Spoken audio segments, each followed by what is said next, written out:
Well, welcome to this week's Walk Through Voices. We're reading through the Bible together this year. If you're following in the daily walk reading schedule, we are reading this week from 2 Samuel chapter 11 through chapter 24. 2 Samuel 11 through chapter 24.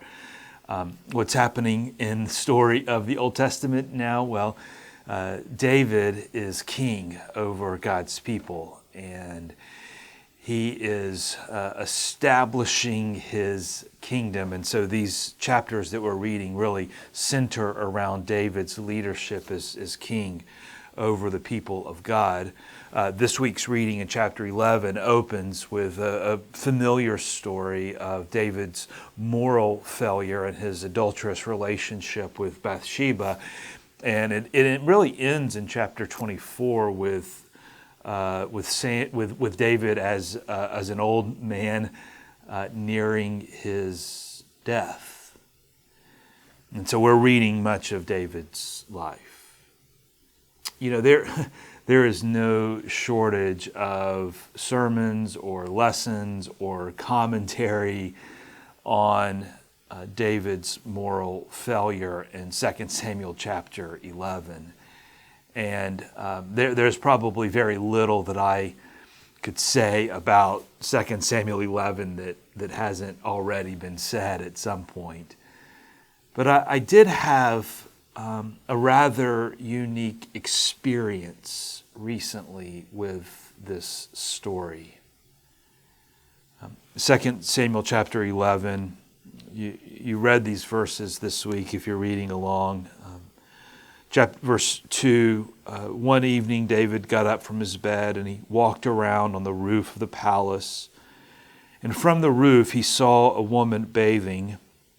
The woman was very beautiful, and David sent someone to find out about her. The man said, "She is Bathsheba, the daughter of Eliam and the wife of Uriah the Hittite." And then David sent messengers to get her. She came to him and he slept with her. The story continues. Bathsheba becomes pregnant and David tries to get her husband killed and eventually murders him. And the story just spirals until David is caught and has to deal with the consequences of his sin. Back in January of this year, I was with two colleagues from Walk Through the Bible, Rich Leland, our Vice President of International, and Mark Schaff, our global trainer, and we were in Jerusalem, and we were at an archaeological site that's just called the City of David, in which over the past several decades they've begun to unearth some palaces, most likely royal palaces in Jerusalem, right in the shadow of the Temple Mount, that were very likely to be the royal palaces of King David. It's a really, really interesting archaeological site to walk through and to imagine what life was like for King David in these royal palaces. They've constructed a platform up above where they're doing the archaeological digging. They've constructed a platform, and you can walk out onto this platform and get a vantage point of what it would have been like for King David to walk out onto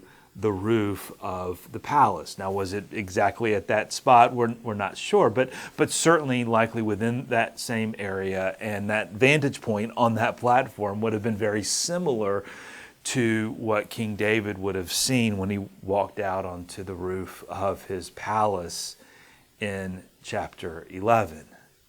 Standing on that platform at the archaeological dig in the City of David is really interesting.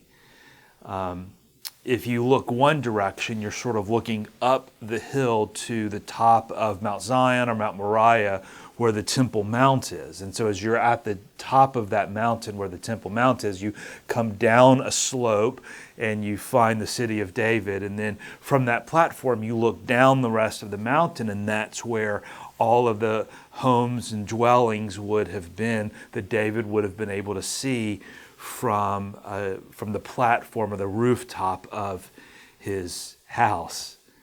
As Rich and Mark and I were just standing on that platform, we were the only ones there at the time, and we just stood there for a while and took in the sight, and then just were talking about the story from 1 Samuel chapter 11. And I'm not sure which one of us said it first, but something sort of struck all of us, I think, around the same time. It's really interesting. Here was David on the roof of his house, and if he looked one direction, he saw the top of the mountain where the temple would be built, where presumably the ark had been set up in a tent for the presence of God to dwell.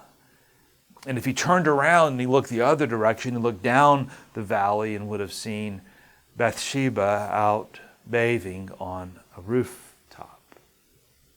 One direction, his eyes would have been focused on the presence of God. The other direction, his eyes would have been focused on that which led him into moral failure and sin.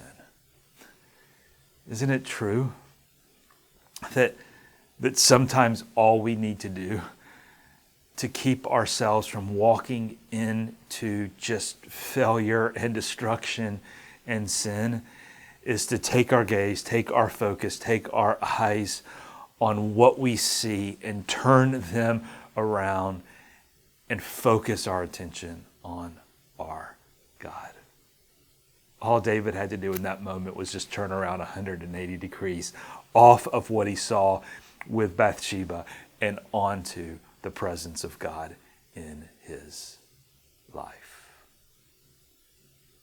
And I just wonder if you would be bold enough to pray as you read the story of David and the failure that he had in this moment. Would you be bold enough to pray and ask God to show you where your eyes, where your focus may simply be in the wrong direction?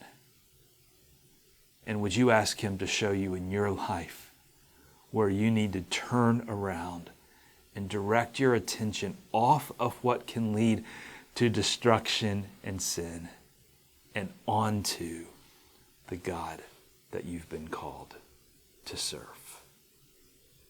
I know that is a prayer that God is willing to answer in your life and in mine. God bless.